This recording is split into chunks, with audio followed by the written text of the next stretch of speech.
Beberapa tahun terakhir ini, fenomena angkutan umum berbasis aplikasi online mewarnai dunia transportasi angkutan umum di Indonesia, khususnya di beberapa kota besar seperti Jabodetabek, Bandung, Surabaya, dan Bali. Hal ini tidak terlepas dari jumlah pengguna smartphone atau Android di Indonesia yang jumlahnya semakin banyak. Masyarakat bisa mengunduh aplikasi beberapa nama angkutan online dan menggunakannya kapan saja. Mulai dari munculnya taksi berbasis aplikasi online di tahun 2014, seperti Uber Taksi, Grab Taksi, dan Easy Taksi. Lalu kemudian ojek online seperti Gojek yang namanya semakin booming sejak diluncurkan Januari 2015 lalu, disusul kemudian Grab Bike pertengahan 2015 kemarin.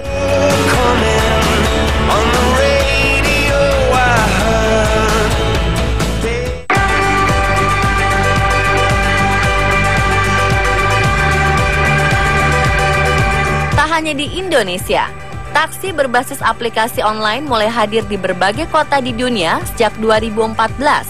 Di antaranya ada perusahaan Uber Taksi yang berasal dari San Francisco, Amerika Serikat. Lalu ada Grab Taksi dari Malaysia dan Easy Taksi dari Brazil. Layanan jasa transportasi ini dengan cepat membiak di berbagai kota utama dunia, sekaligus memancing kontroversi. Lewat aplikasi teknologi, para penyewa mobil dimanjakan dengan beragam kemudahan. Pemesanan cukup dilakukan via telepon genggam, pembayaran dengan tarif dasar, dan tarif per kilometer ini pun tidak perlu tunai dan tanpa tips. Ongkos berkendara dibebankan pada kartu kredit si penyewa dengan tanda terima pembayaran dikirim via surat elektronik alias email. Jenis mobil yang digunakan pun beragam. Kiat-kiat baru itulah yang membuat layanan transportasi mirip taksi ini berhasil mencuri hati para calon penumpang dalam waktu singkat. Di sisi lain, kehadiran taksi online ini memicu kontroversi. Di beberapa negara Eropa seperti Belanda, Jerman, Prancis, kemudian Australia dan Jepang, taksi berbasis online ini mendapat banyak perlawanan, baik dari perusahaan taksi setempat atau dari pemerintah. Sementara di Inggris, meski sempat dilarang, taksi online kini mulai diperbolehkan kembali beroperasi. Lalu di India, taksi online sempat dilarang beroperasi sementara setelah terjadi kasus pemerkosaan oleh pengemudi taksi online terhadap penumpangnya. Namun akhirnya beroperasi kembali setelah ditambahkan fitur baru di aplikasinya berupa tanda meminta bantuan yang langsung dihubungkan ke kantor kepolisian setempat. Sedangkan negara yang paling menyambut kehadiran taksi online ini adalah Filipina. Filipina merupakan negara pertama yang melahirkan undang-undang baru mengenai transportasi via online.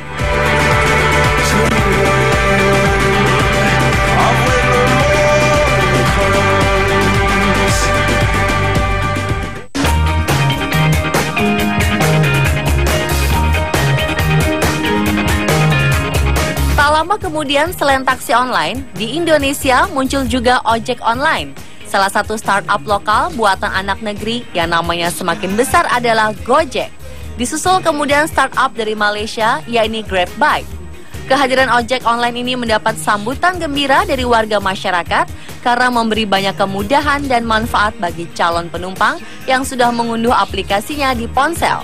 Selain menjadi angkutan penumpang, ojek online ini juga melayani pengiriman paket, pemesanan makanan, bahkan belanja. Ditambah lagi dengan tarif per kilometernya yang sudah distandarkan dengan angka nominal yang terjangkau dan berbagai promo diskon yang menarik. Salah satu fenomena yang menarik kehadiran ojek online ini membuat image tukang ojek memiliki nilai lebih.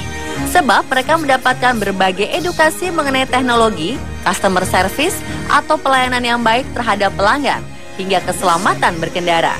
Keberadaan mereka pun sedikit naik kelas di mata sosial.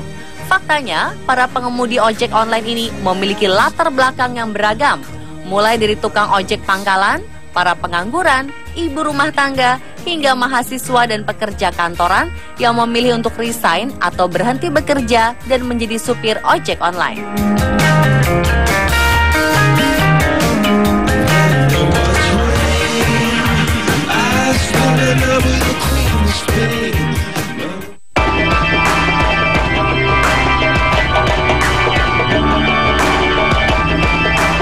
Meski mendapat sambutan hangat dari masyarakat, namun bagi sebagian tukang ojek pangkalan yang sudah lama beroperasi, keberadaan ojek online yang semakin merajalela ini dianggap sebagai pesaing lahan rejeki karena banyak pelanggan yang beralih ke ojek online yang mematok tarif lebih murah dan cara yang lebih mudah.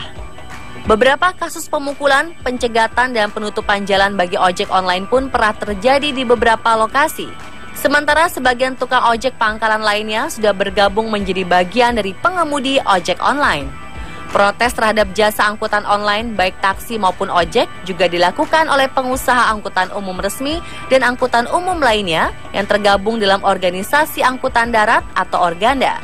Ketua Umum Organda DKI Jakarta mengatakan jika taksi online dan ojek online ini tidak memiliki izin trayek resmi alias ilegal, mematok tarif sepihak, dan melanggar Undang-Undang Nomor 22 Tahun 2009 tentang Lalu Lintas dan Angkutan Jalan. Dalam undang-undang tersebut dikatakan bahwa setiap kegiatan usaha angkutan, baik barang maupun orang, harus berbadan hukum dan mempunyai izin resmi usaha angkutan umum dari instansi yang berwenang. Selain itu, undang-undang tersebut juga menyebutkan bahwa sepeda motor ojek online maupun ojek konvensional tidak termasuk sebagai media transportasi darat dan tidak memiliki izin untuk melakukan pelayanan publik. Pihak pemerintah khususnya Kementerian Perhubungan sebagai regulator yang mengurusi hal tersebut juga membenarkan jika angkutan online baik berupa taksi ataupun ojek yang sedang marak sekarang ini tidak memiliki izin resmi alias ilegal dan tidak membayar pajak. Pemerintah juga tidak dapat menjamin keselamatan penumpang sebab latar belakang pengemudi yang tidak diketahui dengan jelas dan tidak memiliki lisensi serta kendaraan yang tidak melalui uji kelayakan.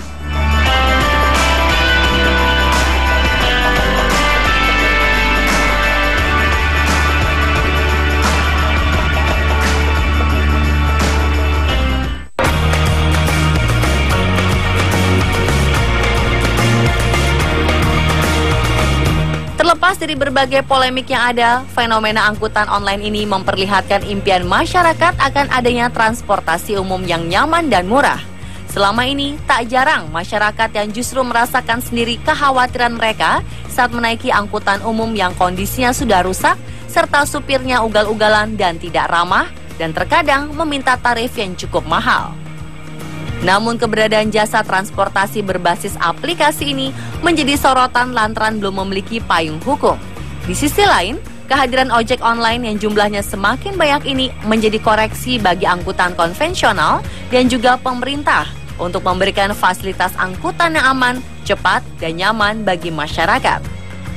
Seperti dilansir hukumonline.com, Ketua Komisi 5 DPR Ferry Jamie Francis berpandangan keberadaan jasa transportasi berbasis aplikasi merupakan terobosan akibat ketidakmampuan pemerintah menyediakan moda transportasi berbiaya murah, cepat, dan nyaman.